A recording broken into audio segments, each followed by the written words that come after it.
Hi, everyone, and welcome to another episode of the FincTank. This week we have got Jason Holt, who is the biggest of big dogs. So, he is the global head of anti-financial crime at M&G. Are you the SMS 17 there as well? Yeah, for pretty much all of the entities, and have the prescribed responsibility as well. So. And how long have you been there now? So I joined on the 22nd of November last year, so 7 months, I guess. 7 months, yeah. And when you're talking about sort of the entities, how many entities underneath you? Oh, wow. It's That's like the regulatory question, yeah. It's probably in the region of 12 to 15. Yeah. To drill you on your current job isn't why I had you here. I can give you some information so I can recruit.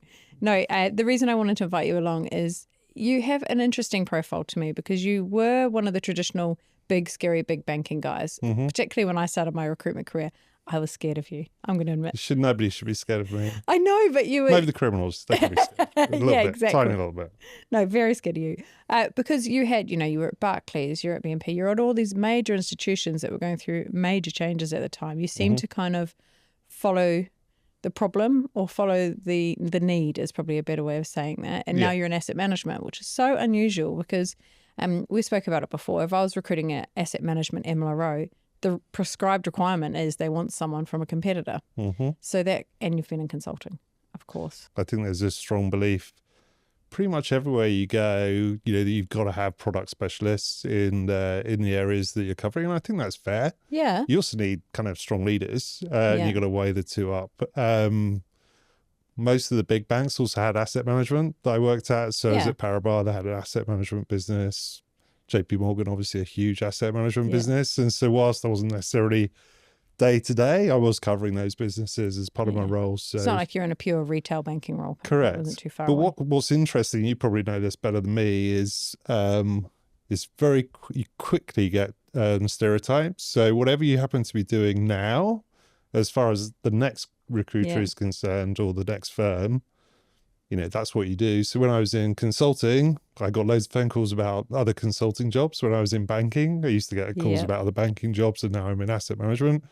I get lots of calls about asset management and life roles. So it's strange that people are quite so pigeonholed in terms of their views of people. It is. It's lazy recruiting though, because realistically, actually going back to the consulting side of things, when I'm moving people into consulting from banking or from industry, I really have to have a long conversation with them about the change. And we can talk about that in a minute and the type of job that it is. But also pulling people out of consulting, there's a huge number of them trying, particularly at the director and above. Sorry if I'm outing anyone right now, wanting to go in-house because of all the changes that are going on in consulting. And they are really two separate jobs. Very much. Can we talk about the Exeger role and sort of moving into that? And because it seemed like it was quite a deliberate move from you moving into that particular firm. I'm sure the big four are all biting at your heels as well. Geraldine went over to KPMG. I'm sure the sort of door was open for you in other places. Yeah. Why Exeger and why then? So I guess two plays with any role, and let's be honest, some of it's about money. So it was attractive. Consulting obviously not subject to the same kind of remuneration rules. So that was attractive. Plus equity is always quite appealing. Can I just cut in there because not all of us know about the remuneration rules in banking. What was that?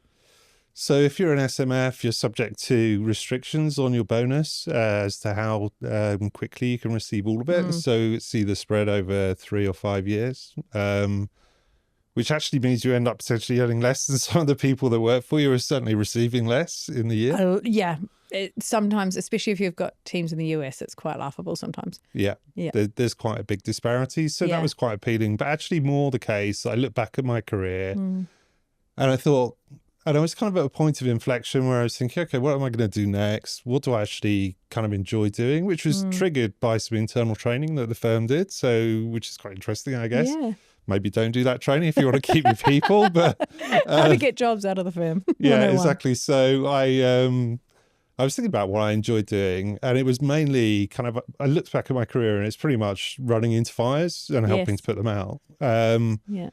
And then I get to a point at a role where I feel like, okay, we've kind of made a big difference and it's looking a lot better. And then I kind of might have a low boredom threshold. So then I start thinking about, well, what's the next kind of big thing that I could do? And that could be internal about, I don't know, introducing technology or whatever. And Exeger was a play which was go and help lots of different firms with their programs. So run into lots of fires. Yeah. You have the advantage when you're in consulting that you're turning up when people want you. And they know they've got a problem already. Otherwise, they're not generally, calling you. And from a technology perspective, I found it a little bit frustrating that super large organizations in particular have high appetite, but they often want to solve things internally. You have to be, in the priority queue to do things. So it was an opportunity to work with a firm and innovate. And eventually, they were insanely successful using their technology, but actually in a different area, supply chain risk management. Yeah. So it kind of, if you roll with that technology, it's interesting to see where it can take you. It's a bit like your career. Yeah, well, exactly. And Exeger in the 2019, I think 2019-ish you joined. Yeah. They were going for a real push and pulling away from that HSBC kind of legacy. Correct. Yeah. And so they needed a figurehead who was well known in the market. So I'm sure they got their bang for their buck as well. Yeah, well, so my predecessor at Exeger went off to run the SFO. Lisa Lovsowski. So they had a vacancy, I guess. Yeah. And it was an interesting firm because it was kind of not a kill what you eat kind of firm in the sense that you went out and, if you want a client, then you got directly remunerated on that. That was kind of a shared remuneration across the organization, which attracted a lot of people from the Big Four who kind of, that was very appealing too. That created a kind of family atmosphere, which was very nice to work in and made a big difference. But also some big hitters from industry, right? Like Exeger were the first that I heard that were highlighting people like you and Brett Hames and, really going after that expertise as their USP. Yeah. And when you were talking about the technology approach from Exeger, was there something quite memorable or one client or one implementation or one change that you think, wow, that would be so impactful, like I could do it 10 times over everywhere else? Yeah, so we worked with one client and we implemented a technology that allowed them to digitize their entire KYC information across the board and then inventorize it as well. So you could then access that information, understand it electronically, so know what information was in a company's house record, for example, and then use that to compare it against other data sets to see whether what you held was up to date. And that for me was kind of, wow, okay, this is powerful technology. Technology implementations the first time round are never perfect. So if anyone kind of is selling you stuff and says it's going to be fine, it's going to be 6 weeks implementation, they're probably not telling you the truth. They've not done it before. Yeah, exactly. So it's vaporware. So from that point of view, having a real technology that actually worked and that we were allowed to work with clients and prove out concepts at good price points was good. That obviously led to all kinds of other exciting opportunities once you start to see the value of that. But they had their own proprietary AI technology at that point in time when lots of people were talking about having it and didn't. The challenge was on a sales side, we'd white labeled it out to another large competitor. So, I would turn up to pitches and they were on the other side using our technology. And that really makes it very difficult because you're competing against kind of a brand that's better known, As they say, nobody ever gets fired for hiring a Big Four in the consulting space. So. Yeah. That is interesting, isn't it? It was kind of the opening of Pandora's box when people were talking about AI, but that was really early doors to be talking about it. Yeah. And probably quite refreshing for you, I imagine, coming from, like you're saying, these large institutions where it is a little bit like a ship turning to get this kind of, is that something you've brought to your role subsequently at like Aberdeen and M&G? Yeah, so it's a bit of a challenge because I think people are still quite cynical about the idea of applying technology. I kind of joked about implementation times earlier on.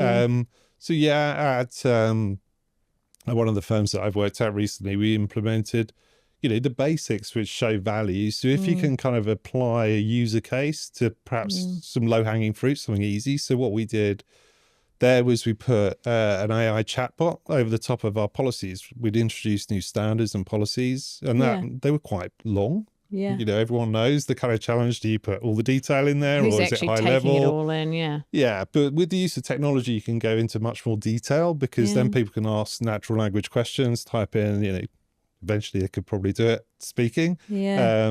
How do I onboard a PEP, or, what countries are high risk? And rather than have to navigate a policy, it just tells you. It's pretty awesome. It is interesting. I heard a rumor a little while ago about a European bank that was implementing FinCrime Advisory as an AI bot as the first point of contact. And from what you're saying, it's kind of like what it's doing. It's definitely doable. Yeah. So we looked at, we had some really good people for that organisation. Yeah. And we looked at quality of responses between what the chatbot gave and what humans gave. And chatbot's better. I know, sorry guys. AI is coming, and is coming to a certain extent. It will take roles away or change the nature of the roles that we do. It is going to. We are seeing the change in FinCrime already. Like the roles that we're getting this year, if I was looking at the proportion of technology led versus non-technology led and product led, and it's just a really interesting change. And I do not worry about, but someone once said to me, if your role is repetitive, it's going to go. For sure. Because, but what are we going to do with also boring. If it's repetitive and a bit boring, it's definitely going to go. But we've got to think from an industry perspective. How do we replace? That's often been the talent chain that we've used to identify key people who've then gone on and done the more complex roles. If you take those out, how do you grow your people? How do people kind of understand how things work end to end? Well, this is it, technology does, a lot of the more simple stuff, you don't have that pipeline of people who really understand. And I think then you get into like almost pre-financial crisis kind of situations where people don't understand how the thing works, and then it could quickly go badly wrong. So. And when you're talking about AI too, it's the prompt is as good as the answer. So if you've got people, if I went in to ask a policy question, as good as I am at financial crime, you can see me rolling my eyes, the answer I'd get is different because the prompt you and I would use are completely different. So it's fine for now because you've got expertise asking the questions. But if you've got someone 5 years down the line and they don't even have the foundational understanding of what a PIP is, how's it created, how it impacts the FinCrime chain, what's the answer you're going to get? It's true. So I always think of it like a tricky genie, right? So you've got to ask exactly the right question. Otherwise, you're going to get some kind of bad outcome that you haven't anticipated. Trying to trip you up. Yeah. That's a funny way to put it. Okay, well, talking about the value chain, I know you surprised me the other day when you told me that you were in the law enforcement before you came into FinCrime. Yeah, I kind of keep that a bit quiet because I think people tend to stereotype people that have come from law enforcement, and it's kind of, okay, they're going to be not very commercial and those kinds of things. I guess I'd had a career before going into law enforcement. So I'd done quite a few different things. I've done all the popular jobs. I was even an estate agent. So, hey, I'm a recruiter, so you're not going to be well, we kind of, maybe we're on the same level from that point of view. So, FinCrime, compliance, law enforcement. But actually worked local to here. So my first role. So we're in Kennington right now. Yeah, we're in Kennington right now in the heart. So what attracted you to coming, you're coming from, is it public sector you guys call it here, and moving into private? Was that, again, a conscious change, or was it just kind of like a tap on the shoulder? Yeah, it's a bit of both, I guess. So I'd had a couple of outcomes from a law enforcement perspective that were super disappointing. So one of them was I was working with a victim who'd basically gone bankrupt as a result of a fraud by an employee. The employee had taken the money they put aside for tax and spent it on a bunch of things, including paying off his mortgage. So when we went to the court to get confiscation against the perpetrator of the crime, we'd asked for the house to be considered as an asset and sold. Of course. And the judge kind of decided at that point, actually, no, he should have somewhere to live when he came out of prison. So I had to explain to the victims, this guy's going to have his house when he comes out of prison. But it's paid off, mortgage-free house. Correct. But those guys were looking at losing their own houses as a result of the fraud. So for me, that was kind of, wow, this doesn't seem to be working very well as a design. And there are a couple of other similar kind of scenarios. Yeah. And, you kind of go back to the office and you say, hey, guys, this is bad.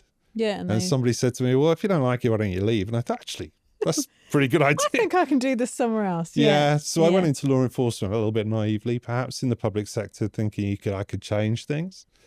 And that's been a theme in my career, right? So, Super Jason. but I think you can make more change in the private sector. And I came straight out into a $250 million fraud at the first firm that I worked at. It's kind of a matter of public record now. Yeah. Went and did an audit on the premises. We lost a lot of money, but the individuals ended up convicted. So, that was probably the biggest job that I would have ever done in law enforcement. I did in the private sector, It's working crazy, in isn't it? conjunction with law enforcement. So, But the impact, it's kind of like you're talking about the value chain. You're catching it before it hits the victims. The victims, but if you can catch that early doors. And when you're, I'm always curious. Like, I know it's transaction monitoring and I know it's behaviors and stuff, but what is the first thread that you pull out when you see something like that? Like, how did you find that? So it was a really interesting case because it was the client had originally been 100% creditworthy, so every debt they paid on time, and it was in an environment where you wouldn't necessarily expect that. It was against receivables, so they were selling metals. We were financing the metals whilst they were being shipped between different locations. Usually something goes wrong, and you wouldn't expect to see all of the repayments coming in from lots of different parties at the same time. So ironically, from a credit perspective, that drives, a will to lend more and more. Yeah. But from a risk perspective, it's not very often that people kind of raise an eyebrow and say, hey, is that normal? So sometimes it's about saying what looks good might actually not be good because it's asymmetrical with the rest of the similar clients. So that was one trigger. And then, the big trigger is when suddenly they stop, all of their counterparties stop paying. And you think, that's pretty strange. So everyone paid and then everyone doesn't pay. What's going on with that? So that was the kind of initial trigger. It's interesting when we're talking about technology and stuff, because so many times when I talk to MLROs, the very technical term is the sniff test. Yeah. And it does come through years of other, like your policing background, your law enforcement background impacted or affected the way you looked at that problem versus someone else. And if you're relying on AIs who behaviors and things are triggered by a set of questions or experiences that they're getting, I'm wondering the homogeneous view that you'd get from AI. I don't know enough about it. Look, AI is really good at sweating the detail and understanding differences in data. You still need people to look at that and take a sensible view.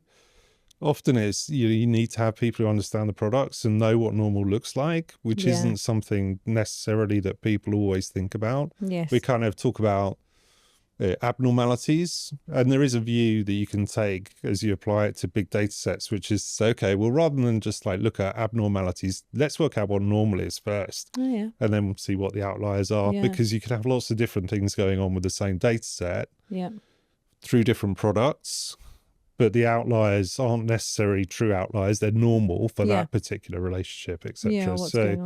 So that helps, I think. But what was interesting for me in that environment, it was a huge amount of resistance from certainly the business whose bonuses were relying on the success of that relationship. Yeah. They were desperate to lend millions more. They were saying, it's just a credit crunch. It's all going to be fine. Yeah. So, dealing with that challenge, which was, personal and direct from the business. I bet it was. And you're the newish guy and you've come from law enforcement. What did I know? Yeah. What did I know? Exactly right. And it's funny, you're talking about the reputation of law enforcement. I often, because I like to send people from law enforcement in for an interview when I can, particularly in the investigations role, they're like, we're not looking for the police person of the bank. Yeah. And I'm like, then they're not like that. They just look at it through a different lens, and sometimes it's quite helpful. So I've worked in some of the largest, kind of most sophisticated organizations, financial institutions in the world, but also with clients from huge technology companies when I was in consulting. And, you learn a mindset in that environment that's super useful outside of it. But you've got to learn the other skills subsequently. Of course. They're like the corporate skills and stuff, but they're dogged in what they do. Like if you give them a task, I know it sounds really generalizing, but I do find particularly in investigations and intelligence and a little bit in the advisory, KYC is the best to have them if they've got teams underneath them. Oh, Lord, they're good. You're talking about the pushing back on the business, and I do wonder what goes on behind closed doors. How do you approach it? Because I'm sure there's the choosing your battles mentality a little bit, because it is people's bonuses and you're a commercial organization. But how do those conversations typically go? So I guess better over the years. So with experience, those conversations get better, and the lessons that you learn as you go through them. For me, people always want to put the monkey on your back, right? They want to say, well, why aren't you happy with it? And you kind of have to turn that around and say, okay, tell me why you are happy with this, and then go through the reasons why perhaps they shouldn't be. I remember, there was a huge IPO that we were looking at one firm, and the big pressure to do the deal. It was high risk for sure. Yeah. A lot of market attention. And I just knew at that point, people would be looking at that transaction in years to come, being critical of it. And consequently, you kind of have to dot the I's and cross the T's. Yeah. We didn't have the passport of one individual, and that was it. That was the only thing we didn't have. And it's kind of KYC stuff. Yeah. So it's like, why are we talking about this in the context of risk? You can guarantee if you do a high risk deal and people don't like it, they will come. They can't probably, if you've sweated the details in terms of the risk decision, that'll be okay. But if you've done that and you haven't done the basics, then it's going to be a problem. So we were on the phone having a conversation with a super senior person at an organization over a passport. And they were saying, we're not going to ask this person for the passport. They're all, they're traveling, they're not available. And it's like, well, if they're traveling, they've probably got their passport with them. Does ring alarm bells, Yeah, well, no, this person was like, I could understand why they didn't want to do it, right? Because they were worried about, the impact on the deal. It was huge.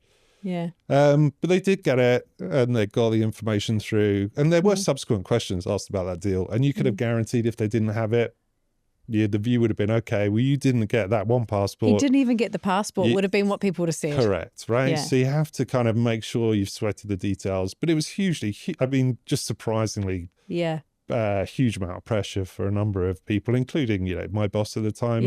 To not do it. But, that's where you've got to stick to your guns and say, no, we've got to do it. We've got to do it, because history will rewrite itself.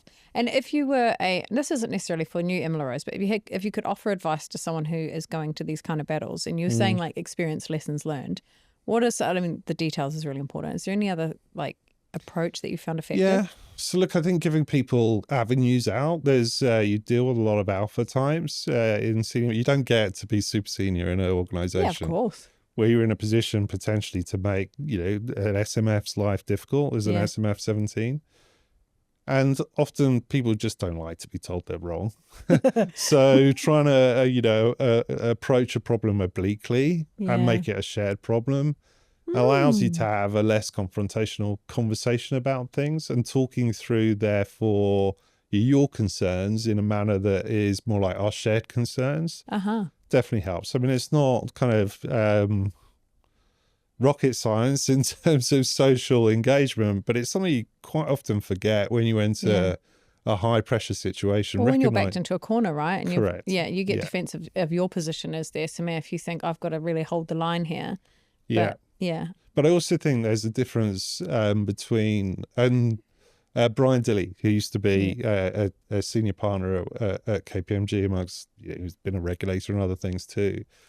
I was talking to him about, well, sometimes I get to a point in my, in a role where you get to a point where you just can't agree on something. It becomes a principle-based thing. And I said, usually at that point, I'll kind of step back and say, and you can see my career, right? I've been to a few different places. None of them are necessarily extreme things, but then I'll be thinking, actually, is this the right place for me to work? Are our values aligned? Are we on the same page? And he kind of said to me, Jason, do you really need to do that? Because actually you can document, your view, senior management can document their view. Your role is to advise, unless it's a breach of law, in which case you've got to go and do the things you've got to do, right? But if it's not, and it's just a difference of opinion about risk, which is often what these things boil down to, then ultimately, if you write it up appropriately, you give the right advice, and the most senior management of the firm or the board decide they want to do something, you then need to decide after that, is it worth, horrible expression, but dying in a ditch over or not? No, And usually the answer is no. It's not. Because also I think if you, self-righteous is the wrong term, but if you became so... This is what's right. I'm saying what's right and you're wrong. There's a difference between correct and right in these instances, right? And for a new MLRO who is, or a deputy or someone who's starting to face off to senior stakeholders, what have you seen in your teams that's been really effective that they've kind of caught your eye on? So I think first of all, you have to have a relationship. So you have to be trusted. So if you go into a new role, it's difficult, right? Because in order to be trusted, you've got to build trust. And there's something called the trust equation out there. Go and look it up. I won't bore you with it now. Oh, come on. Tell me So basically it relates to the amount of times that you've interacted with somebody and given them appropriate advice. So reliability. Oh, okay. Whether you provide advice on a timely basis and whether or not your interests are aligned. So if you're perceived as not having aligned interests, i.e. you're the business prevention unit, as some people refer to us as, it's not true, by the way. It's no. They do. Well, not anyway, I've not worked, you, obviously, no. but other people. Other things, It's going to be super difficult to have that trusted relationship. Yeah, So right. having some time to demonstrate that your interests are aligned. So having a conversation which even begins with, I understand this is really important for the firm. Yeah. And that, as a result of this, we could do really well. Yep. On the flip side, here are the things that I'm concerned about and that you need to think about in order to make a final decision on this.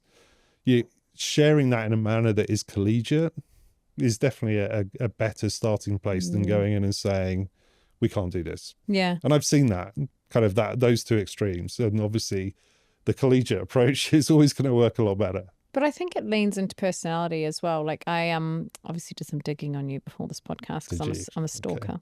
Okay. And a lot of the consistent feedback was your attention for detail. Once you trust that person, you invest in them and you kind of promote them internally and do everything that you can.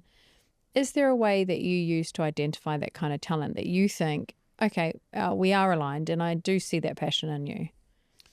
Yeah, so without getting religious, I'm not particularly religious, but there's a story about a guy called Gideon who goes and he has to select an army, and he's given various sort of tasks to go to put his people through that are going to be his army, and he goes from a large number of people to a small number of people. And, there are things like observing what they do when they go and drink water. Do they dive into the water when they're thirsty, or do they, just scoop it up to their mouths to demonstrate they're being alert? So I kind of take that view with people. So give them the opportunity to behave in the manner that they would normally behave, and give them tasks to do without, prescriptive direction, and see what they give you. And what does that tell you about that individual? Is it, it could be two different things, right? So it could be they're super busy, therefore the work product isn't great. Yeah. You got to take into account the fact they're super busy. Yep. Maybe they're not very busy and the work product isn't great. And then the question is, well, did they understand the need? Yeah. Are they perhaps less experienced? Do they need more direction and help on a day-to-day basis? So I would tend to go in and give people the opportunity to shine by giving them a task, asking them, maybe giving them some high-level kind of direction, say kind of what I want to achieve is this. Yeah. I've definitely found over the years, if you take that approach, you get far better outcomes because, I'm one person with one set of ideas, but I've got a team of 20, 50, 100, 200 people, depending on where I am. Yeah. They definitely have better ideas than I will do, for sure. So give people the chance to think, but give them some clear kind of objectives that they're trying to achieve, but don't necessarily tell them how to do it, even if you think because more often than not, you find people come back with better ideas than your original one. Well, I was listening to this really interesting podcast on the way here because I'm super nerdy like that on leadership. And it was saying that they were discussing the importance of hiring A players because A players, that Steve Jobs quote where A players attract A players and they self-police it and all this kind of thing. And this entrepreneur said, well, actually, I don't believe that. I think if you can hire some A players and some B players, the standard doesn't drop, it raises. Yep. And I think that observing and giving people a chance to sort of show their true colours and then working with them on they may not have had the opportunity with that had an MLRO say to them, this is what we're trying to achieve. It could have, their old boss, whoever, could have been like, you do this. And it's a very factory-like approach to their job, just task-orientated. So it's quite interesting. I am curious, as I am, about MLROs because it's my secret want of a job. When you've got these global teams and it's almost to be true from what I know, you've always had large global teams in all of your firms. They must have different regulatory opinions, the wrong word, but approaches. Yep. And you've got the London HQ, big dog policies and procedures. How do you work with the local teams to make sure the regulations are effective where they are? Do you ever take on board their localization and implement it at HQ? Like it's always I don't know how it kind of works. I think it's got to be, you've got to start from a position of how do your controls and requirements mitigate actual risk? Yeah. And then after you've done that, look at what your regulatory requirements are. Yeah. And sometimes you find as a result of doing that, you're doing things that aren't necessarily prescribed as being required by law or regulation. Right.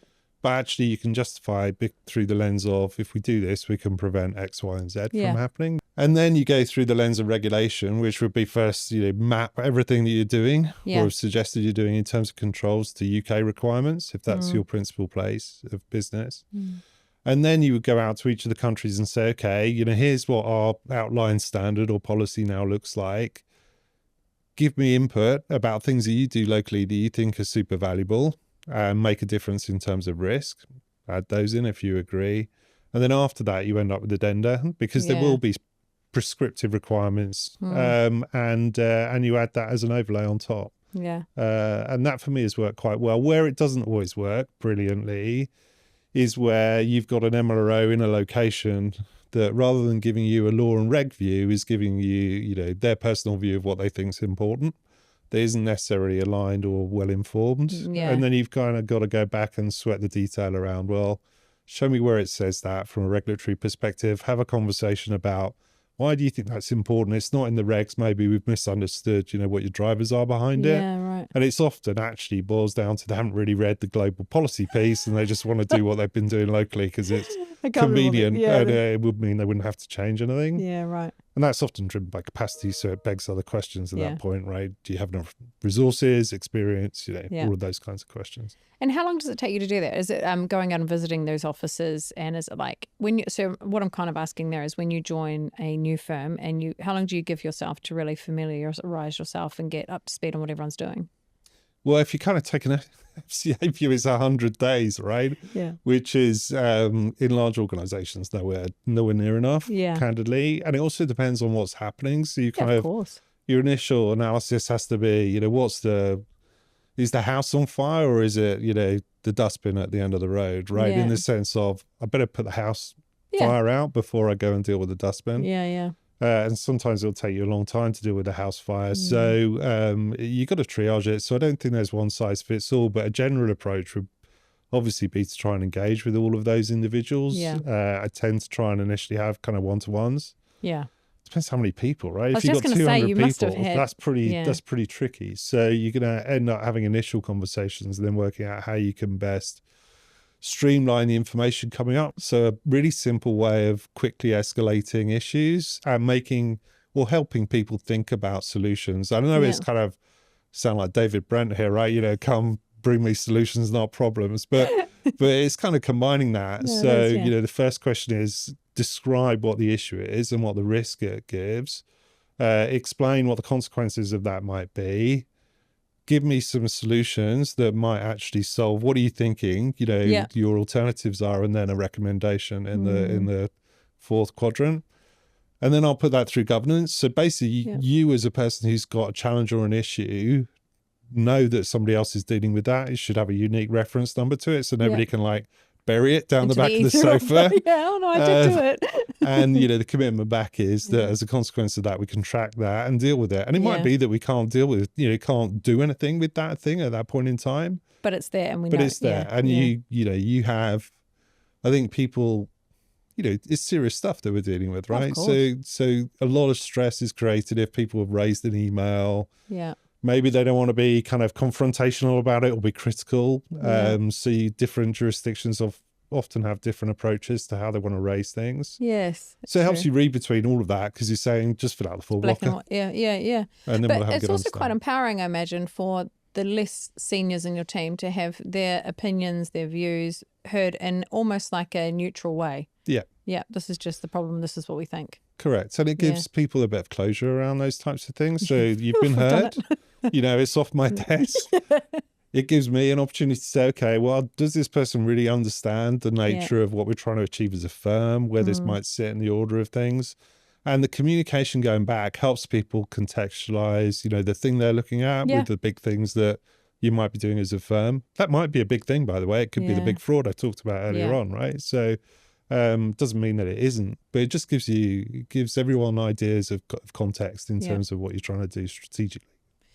Now, I'm going to ask you a tough question, and this is truly one that is pertinent to now. There's a lot of restructures and redundancies going on, and no one really blames the MLRO because everyone knows it's not really your call. But I imagine it sits heavy on you when these happen, and I suspect you've probably had to make a few people redundant and all those kind of things. How far in advance do those conversations start happening? Because we all know about headcount planning and, December, March, whenever it happens. How does it formulate in the background, these kind of conversations? Kind of depends what the drivers are. So I think that probably, you mentioned it, so you've got restructures and you've got the usual kind of ask, which is, Jason, we need you to save 10% on your budget this year, which is a common scenario for firms that are perhaps in a BAU environment. Yeah. Perhaps we need to deploy technology before we can do that 10%, and you might need to spend 30% to save yourself 10%. But obviously you can have that saving year on year, and therefore there's a benefit to it. In terms of impact on me, I think the restructuring piece, usually what you're doing is looking at capabilities and roles and seeing if they're well aligned. Sometimes you can help people kind of uplift their skills, and that's a nice kind of scenario where actually you're helping them build their careers. Sometimes for them as well as the firm, it's better that they look to do something else. And my view is you just got to help them do that, right? I think it's super tough for the individual, but it's so many times you meet that person in a couple of years' time, they're doing, something that's totally different that they absolutely love. Yeah. Not always the case. No. And I definitely have had situations where I've dealt with it better and worse, for sure. So for those people where I didn't deal with it in the best way possible, apologies. But you're human and they're human, and people don't always react in the way that the storybook tells us that they should, you may sit across from someone and you say, we have to let you go. And the reactions are vastly different, I imagine. Yeah, look, most people are super professional. Yeah. I think a lot of times people kind of know it's not right for them, but they've they've got comfortable in a role where they feel, it's too difficult to move out of. Some of the roles are quite well remunerated. Sometimes the market's not brilliant. When's the right time to move on and do something different? So that kind of nudge can help. For some people, it's just a massive shock because, they just don't realize, maybe the organization's moved on or expectations have increased. Maybe they haven't been given, the ongoing learning opportunities. So that's something I always, once you've done that, then you have to build from that base and, commit to each other, the people that are left at the end of that process, that, you're not going to allow that to happen, right, to anyone. You're going to give honest feedback throughout, their careers, direct feedback, but kind. Yeah. You can give critical feedback in a nice way that people feel like it's a gift. Well, I've heard that's your super strength. Well, direct or giving gifts, I'm not sure which of the two. The way you give feedback, I've heard, is constructive. It's never come from malice, which I assume is a skill set you've kind of developed. Just on that, the people who have left after redundancy, there's a well-known stat in recruitment, it's 30% will leave even if they were made redundant, because inevitably they've got the workload of those who have left. It can be a bit toxic. There can be a bit of us against the company, who you are. How, as a leader, do you kind of settle the dust there and maintain the pace and what needs to be done? It's kind of hard, and it's a bit like the stages of grief in the sense that you've got to think about where you are at a particular time. So if you're in a phase where you've got people, working their notice, and some of the people have got new roles in the organization, you're bringing other people in, you kind of need to think about it from each of those individuals' perspectives. For me, my commitment is to try and help people when they're leaving the firm. And sometimes you go through that process. Also, some people don't want to work for the firm anymore, right? They're so resentful of the process and how it's made them feel that that's probably the best move for them as well. Yeah. So I think it's about recognizing all of that and having a plan. So, I would look at, okay, what's the nature of the restructure? What's the transition plan look like? Often it's about embedding a 3 lines of defense model. Yes. So you kind of got to make sure that the first line have got the resources in place to be able to hand over the things that you've been doing that should sit with them. So it's a bit of a complex jigsaw puzzle. I talk about a 9-box grid quite a lot. The pictures that you make out of that, where you've got 8 tiles and you slide them around, for me is you got to think in that manner so that you get everything lined up. And to be honest, often you won't. You're going to have, the nose on where the ear should be on your little picture in your 9-box grid. And you might have to live with that. Yeah. But you got to explain that, what the reasons for that are for the people. Yes. So they kind of get, and I also think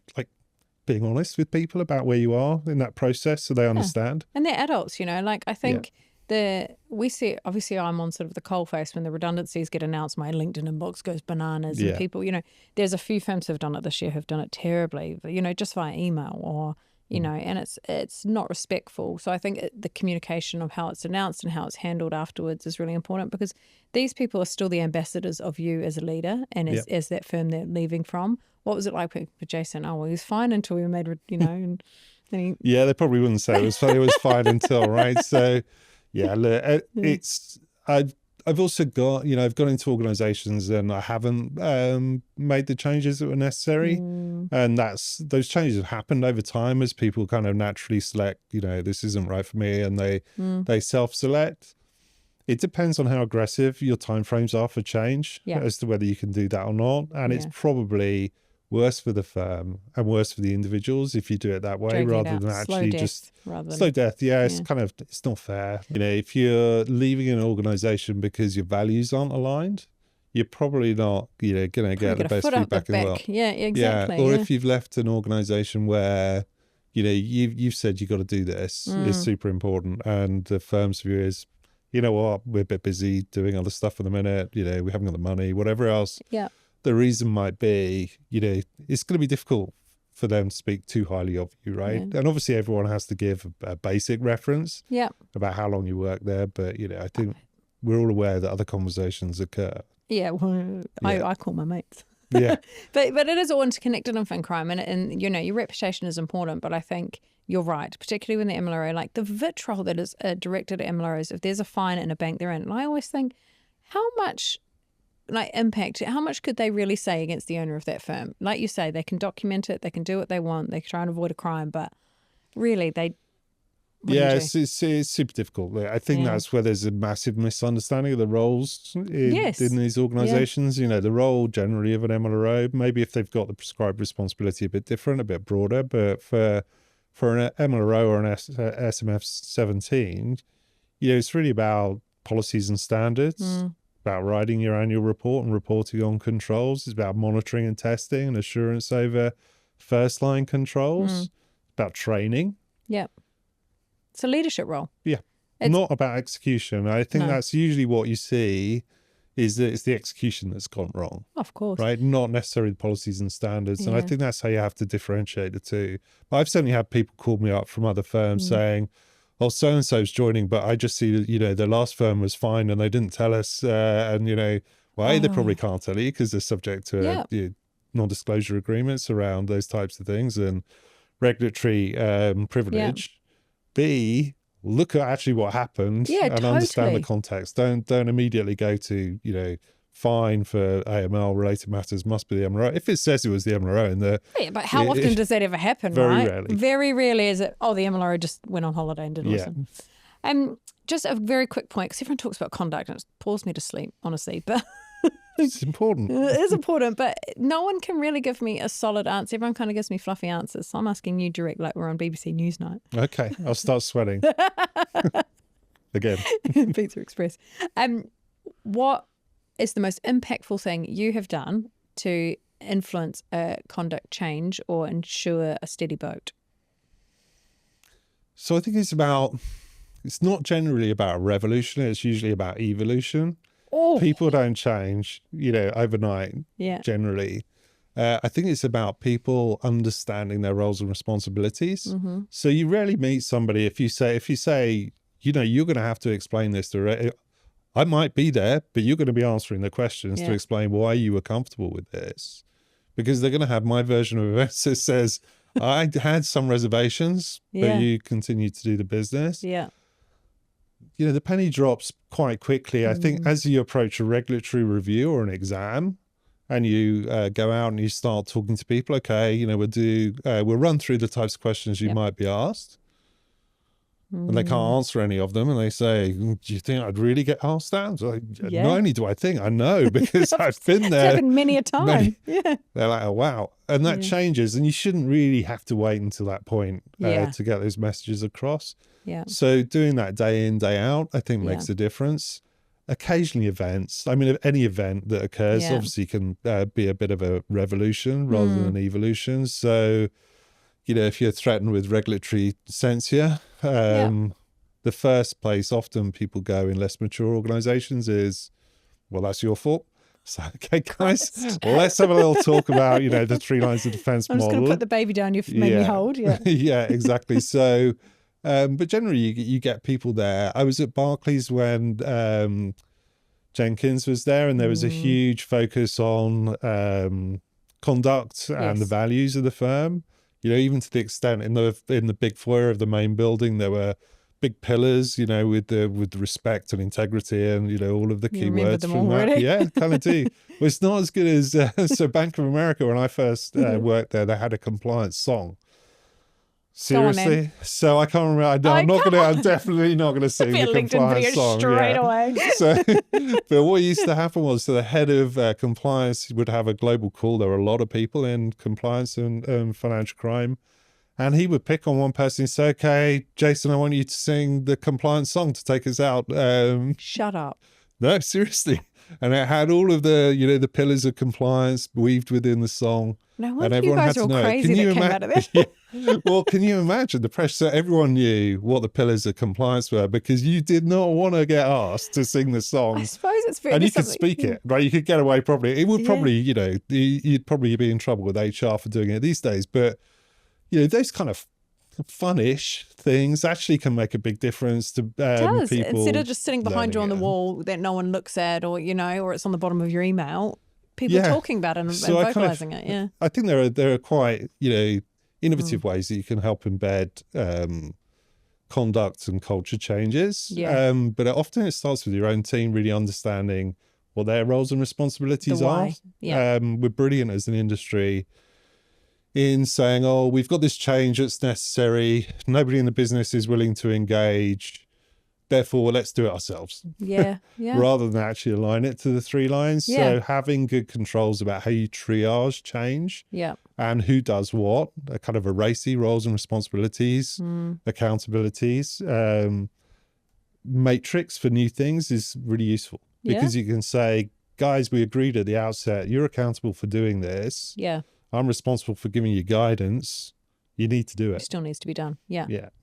So doing those types of things can definitely help in terms of changing a culture within a firm. Yeah. But a fine always helps. A fine does always help. Whenever there's an MLRO going into a place that's just had a fine, I think, oh, you lucky thing. Yeah. So they're definitely going into an environment where there's buy-in from management at the outset. And it doesn't necessarily, I've worked at firms where the investment is driven by a true recognition internally that, hey guys, I think we might need to do a bit more in this space. I'm not driven at all by the regulator. And also, I was at Barclays when they had the deferred prosecution agreement for sanctions. And, that was part of my remit to go and help with that. How interesting that would have been.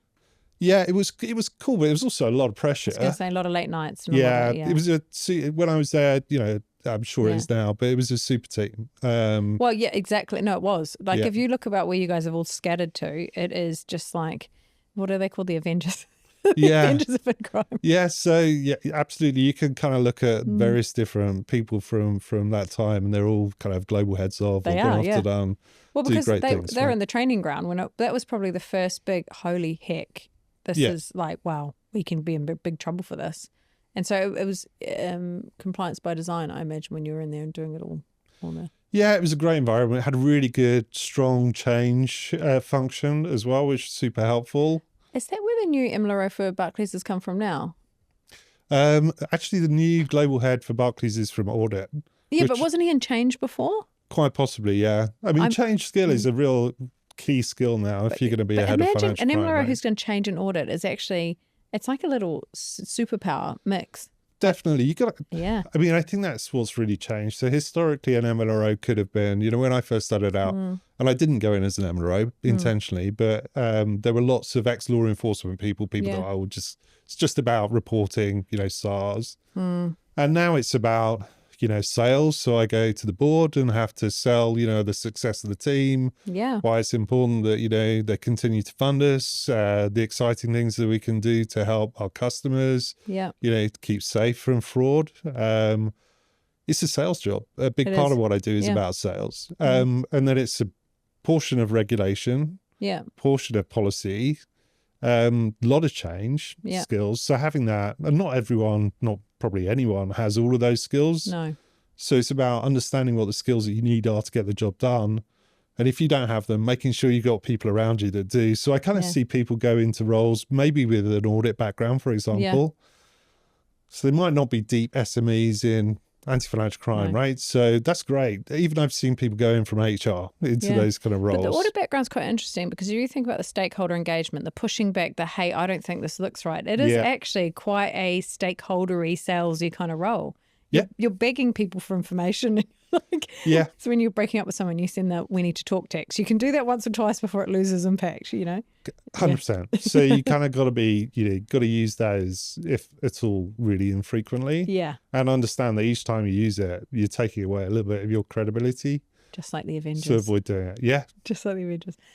Now, talking about sort of impacts and industries and things, asset management, I've actually never recruited a lot in asset management, not because I don't find it interesting. It's just their fin crime teams were so secondary to their reg teams.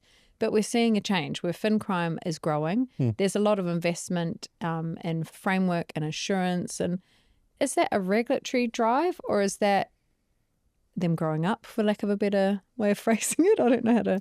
So I think historically asset management, insurance were low risk. They've been really smart, to be fair, about carving themselves out from a lot of requirements. So would say, we'll do the initial onboarding and then do due diligence on the way out. So I think a lot of those things, have been well kind of embedded as a sector. But I think more recently, there's a better understanding actually, risk-based doesn't mean that you can have a customer risk assessment with only 2 factors in, right? Yeah, right. Doesn't mean that you can do a very basic enterprise-wide risk assessment. FCA have recently been doing thematic reviews on sanctions for the first time, looking at asset managers. And why is that? Like, why would someone sanction? Why are they a risk for you guys? In particular, as a result of the change in the nature of sanctions. So with Russia coming on board and the sanctioning of assets, that's what we do, right? We're asset managers. So we, as a sector, there was a sudden realization, wow, okay, that means that we can hold significant assets. They could be sanctioned and be valueless overnight, right? Which is what happened for a lot of the Russian assets that were held. So they were marked down to zero. And I think people at that point probably realized, wow, okay, this stuff could be impactful. Could you imagine? We better think about this. So I think there's an element of that being a trigger point. If you think about the time at which those sanctions came in. What would have happened though? Like say, for a retail institution, it doesn't really matter, and you had a heavily weighted asset that was sanctioned. What happens? So it gets frozen, it gets marked down to zero in your book. Oh my God, that would be a PR nightmare. So it has happened for a lot of firms. So most firms held equities in Russian firms. Now there were windows to sell that down for some of them, but not all. The market immediately tanked. So if you can sell it, who wants to buy it? So that has had an impact that isn't really widely talked about. I think it's known within the industry. They've been looking at fintechs, they've been looking at banks for a long period of time. So it was natural they would then move on to the next big sector, which is, asset managers and wealth managers. So lots of Dear CEO letters. I love when they come out as a recruiter, I'm going to be honest. Big bang. I'm sure you're monitoring the FCA website for those when they come out. So a little alert set up. So they land and responsible management and lots of serious people in asset management and life, like super serious. But you take that letter when it arrives and it's handed to the MLRO very often, and they say go away and do an analysis. And if what comes back isn't great, then the board know they need to take action. So I think it was a culmination of all of those things. That meant that firms started to take action, and I think the engagement with the FCA around things like the sanctions thematic review that they did, again has heightened the level of awareness. So I think firms were a bit surprised by how detailed that review was. And people stopped saying, "Well, we're not a bank." Yes, well, I remember when it was coming through and people were like, we need sanction specialists from asset management. I said, where are you going to find them? Because I don't have a lot. How are you targeted? How do you stop it? Does it actually happen? So I think it's probably when I worked in capital markets, people, it doesn't happen here. We deal with hundreds of millions, why? So yes, it is happening. It's a real threat. Is it as is it as an attractive environment as retail banking or other types of banking? No. Yeah. But as the traditional environments for money laundering, such as traditional banking, become harder to target as they increase their controls, you're obviously going to see a natural displacement. Yeah. One of the key things that's happening is more of a fraud risk, but fraud and money laundering are kind of bedfellows of each other. Yeah. Is around pensions. So the ability now to cash in your pension in a manner that you couldn't do previously. So the regs changed to allow you to access. Why did they do that? Well, it's to give people more freedom. Your option in terms of a pension previously would be to just buy an annuity. And that's not necessarily always the best way. I'm not giving financial advice. Might be for some people, not for but it's not always the best way to invest your money post-retirement. So people are allowed to take lump sums and invest that money how they want. But also, criminals not daft, right? Wow. Yeah. These are big sums of money. People's pension pots could be $1 million and more. Oh my God. A quarter of that. But there must be so many ways of doing that. Like I was going to say, just skin a cat's a terrible way of saying it. But, you'll have the romance scams where you see people that are getting duped into being in love with some man or woman from a far off land. Then you've got the deep fakes where people are literally on a video call and they look like your banker. Or it could just be a phone call. And just saying, hey, we think your pension's in trouble. And if you've caught an older person and they just want to fix the problem, right? Yeah, it's super hard. We also see law enforcement scams. So not coming from law enforcement, but people pretending to be law enforcement officers saying, we've identified a risk. What, knocking on the door or? Well, just calling them up, sending an email, say we need you to immediately move your money into this account, and people do it. And not to, we're worried about your provider. So you mustn't say anything. So there are a lot of, if you turn the clock back to when I started out in my career, those types of scams are generally referred to as 149. So, we've got cash somewhere and we need some money to get it out of the country, and everyone kind of laughed. From somewhere. Who would fall for that? Only, really greedy people, basically, was kind of the view. And I was always saying, look, these scams, it's just a matter of time, right? Before they get more and more sophisticated. And we are at that point now. They've got the same access to the technology. It's kind of a race to the bottom, isn't it? Yeah.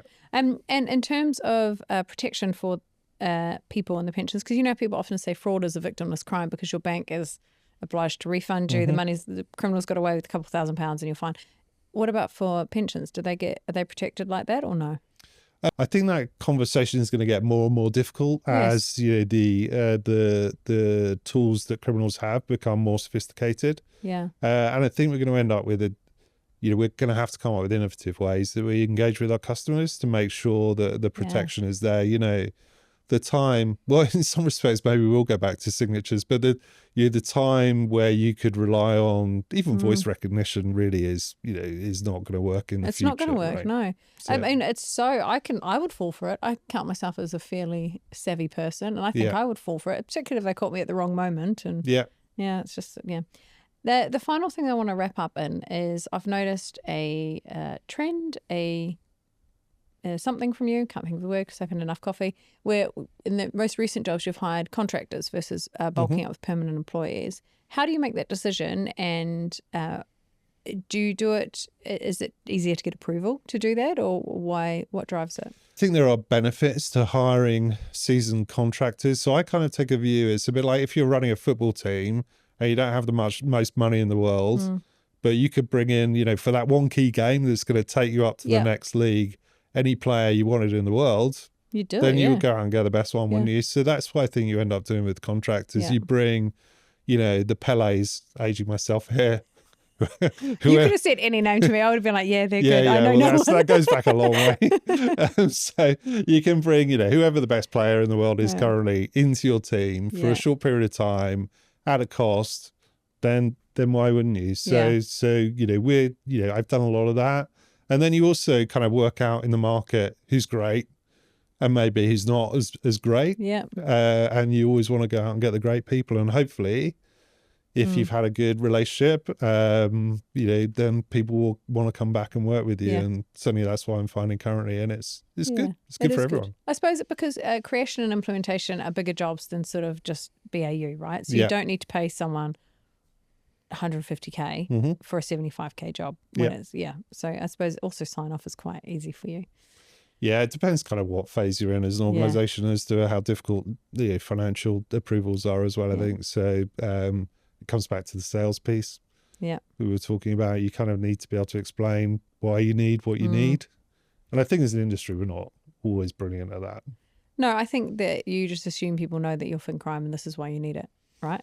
Yeah, there's a lot of that. And I think that's one of the things that, I've learned over the years. When I was at Exeger, we brought a sales consultant in to actually teach people how to sell. Clever thing to do. Yeah, so a guy called Clive Muir from Sales Sense. It was superb. So, it, as you said, we moved from, really one or two key clients to the end of my time there, we had more than half of the top 50 financial institutions as clients for us. And in part, that was off the back of learning a new skill. We kind of talk about, you bring a consultant in because they have a particular skill set that's valuable to you at that point in time. But we're really, bad as an industry in recognizing, actually, we're not great at that. Yeah. Bring someone in who can do it. So, get the right people doing the right things, whatever that might be. And you're always going to get a better outcome rather than trying to force people to do things they're not familiar with without the right training or that's exactly leadership. Yeah, because they're going to go with it hesitating rather than going in with the gusto that you need. Correct. Yeah. Right. One last question to wrap up, because I know you are a little bit of a technology nerd now. Kind of. Kind of. What is one vendor or one tech that you are loving or admiring, even if you're not currently using it? And what do you see as in the next 5 years, it's been something that we really need to keep an eye on? We've got 150 assessment units, over 280 controls questions, etc. So it's a huge piece of work. So using technology for those types of things, is a real must-have. And the first iteration is always going to be difficult, but working with vendors that actually will respond to your needs. It's easier with a smaller vendor than a big vendor, right? So you have that. That's why you should use smaller recruiters as well, everyone. Well, I'm sure that's true. So having that flexibility is definitely an advantage, whatever kind of you're looking at. The flip side of it is kind of maturity of product, and you might have to go through some teething issues. I'm not saying we have in that case. And then, everyone talks about AI. If you talk to the big companies like BMW or Rolls-Royce or, the whole variety of different players out there, I think the people in charge of technology will always say, just like temper your expectations in terms of what's possible. Yeah. Naively, perhaps I still have the opposite view. I think the technology has got so much potential. Yes. It's more about how imaginative are we in terms of our user cases? Have we got great user cases that we think are going to make a real difference to what we do? And then going to the vendors with those user cases and trying to partner up. Yeah. I think often the vendors struggle to, they have techie guys who are super smart. Yes. But they love the tech and don't necessarily know what the problems are that tech needs to solve. So bringing those two things together is super powerful. And there's some firms out there, I think, name drop HSBC, I think they're a good example where they've done lots of that kind of partnering. Yes. And it's been super successful for them and the tech companies, right? Yeah. So, doing that is definitely the way forward in terms of technology, and will give you better outcomes. Even if you're quite a small firm, there's the barriers are quite low. Yes, I agree. It is interesting, actually. I'm recruiting a product role at the moment, and it's a pure SME role, FinCrime SME role, and I love it. It's the real convergence of all the stuff that we're kind of recruiting. Yeah, well, it's product and client, right? Yeah. Those are the two key risks that go together to create risk. And if you can manage both equally well, largely speaking, you're going to be in a good shape. Then you can sell it to everyone more. Yeah. Well, thank you very much for coming on. It's been a joy. I know you're very busy, so I appreciate it a lot. Thanks, Jess. Appreciate it. Thanks.